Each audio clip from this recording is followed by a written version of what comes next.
Please support me daily new cross-dressing story in Hindi video come in 5 p.m. and please follow me Facebook link in your YouTube channel page.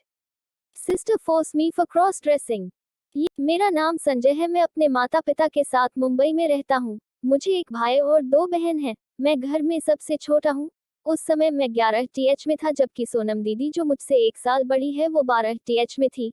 Exam हो गए थे और हमारी छुट्टियां थी।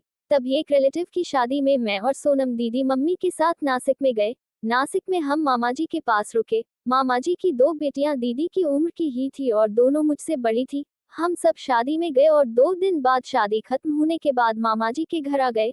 2-3 दिन हम सब नासिक में घूमने फिरने लगे। गार्डन, सिनेमा घर, शॉपिंग मॉल्स में घूमते रहे। 4 दिन बाद मम्मी के किसी रिलेटिव का देहांत हो गया जो नासिक से 30 किलोमीटर दूर रहते थे तो मम्मी, मामा जी और मामी वहां जाना चाहते थे लेकिन सारी लड़कियों ने वहां जाने से मना कर दिया। तो मामा जी और माँ ने मुझे उनके साथ ही मामा जी के घर रहने को कहा और वो 2 दिनों के लिए वहां से चले गए। अब घर में दोनों कजिन सिस्टर प्रीति दीदी, प्रियंका दीदी, मेरी सोनम दीदी और मैं हम चारों ही थे। सुबह नाश्ते करने के बाद सब सोचने लगे कि क्या करें, आज बहुत बोर हो रहे हैं। टीवी पर भी कोई अच्छा प्रोग्राम या मूवी नहीं है। तभी सबने डिसाइड किया कि लूडो खेलते हैं, परंतु हारने वाले से जो कुछ भी कहा जाए उसे मानना पड़ेगा। सब इस बात पर राज। मेरा बैड लक के मैं हार गया। अब तीनों बहुत खुश हुए और प्लान बनाने लगे कि हारे हुए संजू से क्या करवाएं। प्रीति दीदी बोली कि आज संजू घर के कामों में हमारी हेल्प करेगा। प्रियंका दीदी बोली कि नहीं, मेरे बहुत सारे कपड़े पड़े हैं, संजू उसे धोएगा। मैंने मना किया कि ये सब मैं नहीं करूंगा, कुछ और काम कहो। ये सुनकर सोनम दीदी को गुस्सा आ गया। वो बोली तुम गेम हार गए हो इसलिए तुम्हें हमारी बात माननी पड़ेगी और क्योंकि मैं एक स्टोन विनर हूँ इसलिए तुम्हें मेरी बात माननी पड़ेगी और मैं चाहती हूँ कि तुम लड़की के कपड़े पहनकर घर के सारे काम अकेले करोगे। प्रियंका के कपड़े भी धोने होंगे, बल्कि सभी के कपड़े धोने होंगे, बर्तन धोने होंगे, खाना बनाना होगा, घर की सफाई करनी होगी, वो भी लेडीज के कपड़े पहनकर और मेकअप करके। ये बात तुम्हें सोनम दीदी की और मेरी ज्यादा जमती नहीं थी क्योंकि मैं उनकी कोई बात नहीं सुनता था, न ही उनके कोई काम में हेल्प करता था। इसी बात का बदला लेने के लिए उन्होंने ऐसी कड़ी शर्त रखी थी। वो मौके का फायदा उठाना चाहती थी लेकिन मैंने ये सब करने से फिर से मना कर दिया। ये देखकर तीनों गुस्सा हो गई और मुझे फोर्स करने लगी कि तुम्हें ये करना ही पड़ेगा। मैं मना करता रहा और वो फोर्स करने लगी कि तुम कैसे मर्द हो जो अपनी जबान से फिर रहे हो, तुम लूजर हो इसलिए हमारी बात माननी ही पड़ेगी। मैं फिर भी नहीं माना तो तीनों ने मिलकर मुझे पकड़ा और रूम में ले जाकर जबरदस्ती मेरी टी शर्ट, जीन्स और बनियान उतार दी। मैं केवल अंडरवियर में था। मुझे शर्म भी आ रही थी। तीनों मिलकर मुझे वॉशरूम ले गई और बोली, अंडर डैडी के शेविंग का सामान है, शेविंग करके बात ले लो, तब तक हम तुम्हारे लिए कपड़ों, मेकअप और ज्वेलरी का इंतजाम करते हैं।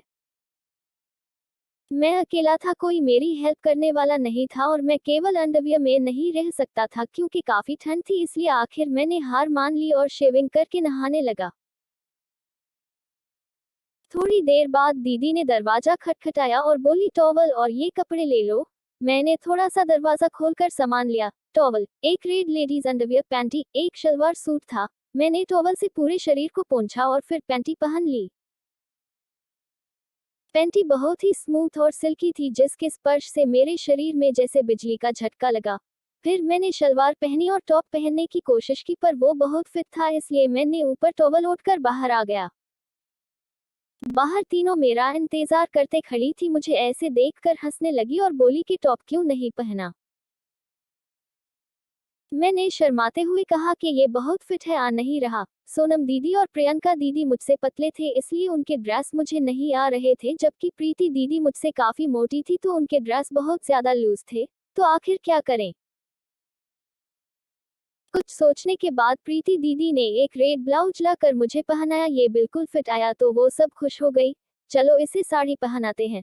मैं चौंक गया। मैंने कहा मैं साड़ी नहीं पहनूंगा, हमारी बात साड़ी की नहीं हुई थी। सोनम दीदी मुझे डांट कर बोली, चुप हो जा, जैसे हमें ठीक लगा हम वैसा करेंगे, लूजर कहीं के। फिर प्रीति दीदी एक yellow red sari, red petticoat और रेड ब्रा लेकर आई। ब्लाउज उतार कर पहले मुझे रेड ब्रा पहनाई गई और उसके स्ट्रैप सेट करके पीछे से उसके हुक लगा दिए। फिर मेरी शलवार उतार कर रेड पेटीकोट पहनाया। मुझे पेंटी में देखकर तीनों जोर जोर से हंस रहे थे, जबकि मैं शर्म के मारे ऊपर देख भी नहीं पा रहा था। फिर उन्होंने ब्रा के कप में कुछ कॉटन डाल दिए और फेक बूब्स बना दिए। उसके बाद मुझे रेड ब्लाउज पहनाकर सामने से उसके हुक लगा दिए। ब्लाउज अब काफी टाइट हो गया था और मेरे क्लीवेज काफी गहरे बन गए थे, जिसे देखकर तीनों फिर से हंसने लगे।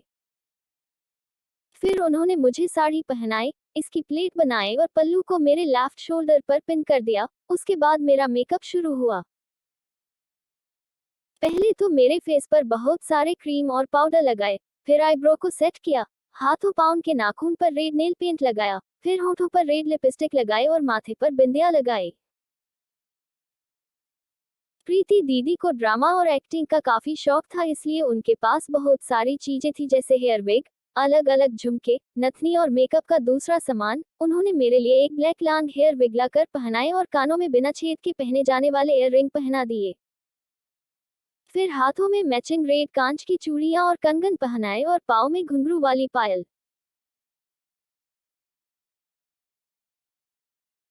अब मैं पूरी तरह एक लड़की लग रहा था। साड़ी, ब्लाउज, मेकअप और ज्वेलरी में मैं काफी सुंदर और सोनम दीदी की कॉपी लग रहा था। तीनों मुझे देखकर हैरान हो रहे थे। अरे संजय, तू तो काफी सुंदर है। सच में लड़की होता तो तेरे बहुत से चाहने वाले आशिक होते।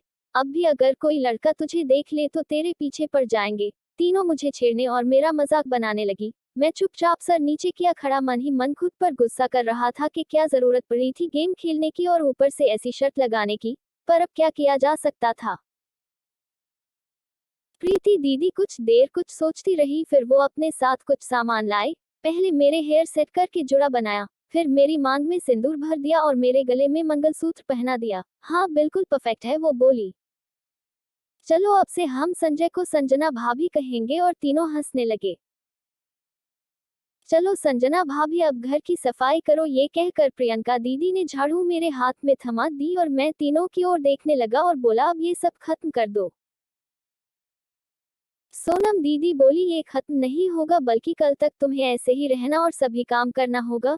रोज तुम रूम गंदा करते थे और मैं सफाई करती थी, आज तुम्हें सफाई करना पड़ेगा। चलो शुरू हो जाओ और अच्छी सफाई करना। मैंने झाड़ू से घर की सफाई शुरू की। जैसे जैसे मैं कदम उठता मेरे पाँव की पायल छन छन करने लगती, हाथों के हिलने पर चूड़ियां खनकती, जिसकी आवाज से मुझे अच्छा नहीं लग रहा था, पर तीनों को खूब मजा आ रहा था। किसी तरह सारे घर की सफाई हुई तो वो बोले कि चलो अब लंच के लिए खाना बनाओ हम सब के लिए। मैंने कहा कि मुझे खाना बनाना नहीं आता। सोनम दीदी बोली, ओहो संजना भाभी, आपको अभी तक खाना बनाना भी नहीं आता तो अपने पति को क्या खिलाती हो। मैं शर्म के मारे जमीन में गड़ा जा रहा था। रोज खाने की बुराई करते हो कि आज नमक कम है, मिर्च ज्यादा है। आज खुद बनाकर हमें खिलाओ, हम बताएंगे कैसे बनाना है, सोनम दीदी बोली। फिर तीनों मुझे किचन ले गई और चावल धोकर उबलने को कहा, फिर दाल को धोकर बनवाया। हम चारों ने दाल चावल खाए, उसके बाद सारे बर्तन मुझे ही धोना पड़ा। बर्तन धोते समय भी चूड़ियों की आवाज से मैं परेशान था। ये सब कुछ होने के बाद प्रीति दीदी काफी सारे कपड़े ले आई और मुझे देकर बोली, इन सब को धोकर ऊपर सूखने डाल देना, और हाँ, ये सब हाथों से धोना क्योंकि वॉशिंग मशीन काफी दिनों से खराब पड़ी है। मैं ना चाहते हुए भी कपड़े लेकर उन्हें धोने चला गया और तीनों टीवी देखने लगी। साड़ी ब्लाउज में कपड़े धोना मेरे लिए बहुत कठिन हो रहा था। ऊपर से चूड़ियों की आवाज से इरिटेशन हो रहा था, इसलिए मैंने सारी चूड़ियां उतार कर रख दी, केवल कंगन रहने दिए और पायल भी उतार कर साइड में रख दी। आधे घंटे से अधिक समय में मैंने कपड़े धोए। उसके बाद वापस से चूड़ियां और पायल पहनी और कपड़े सुखाने के लिए ऊपर डाल दिए। नीचे आने पर प्रियंका दीदी ने उनके कुछ कपड़े दिए और उन कपड़ों को प्रेस करने को कहा। मैंने सारे कपड़े प्रेस कर दिए। अब मैं काफी थक चुका था, इसलिए तीनों ने कहा कि चाहो तो थोड़ा आराम कर लो, लेकिन 6 बजे उठ जाना क्योंकि रात का खाना भी तुम्हें ही बनाना है। बस एक आखिरी काम कर दो, हमारे लिए चाय बना दो क्योंकि हमें 4 बजे चाय पीने की आदत है। और पहले ये साड़ी बदल लो, ये तुमने पूरी पानी में गीली कर दी है, प्रियंका दीदी बोली और फिर वो दूसरी साड़ी ले आई। ये लाल रंग की ही थी, लेकिन इस पर ब्लैक प्रिंटेड डिजाइन बने थे। मैंने साड़ी बदली और फिर सबको चाय बना कर दी और कुछ देर के लिए सोने चला गया।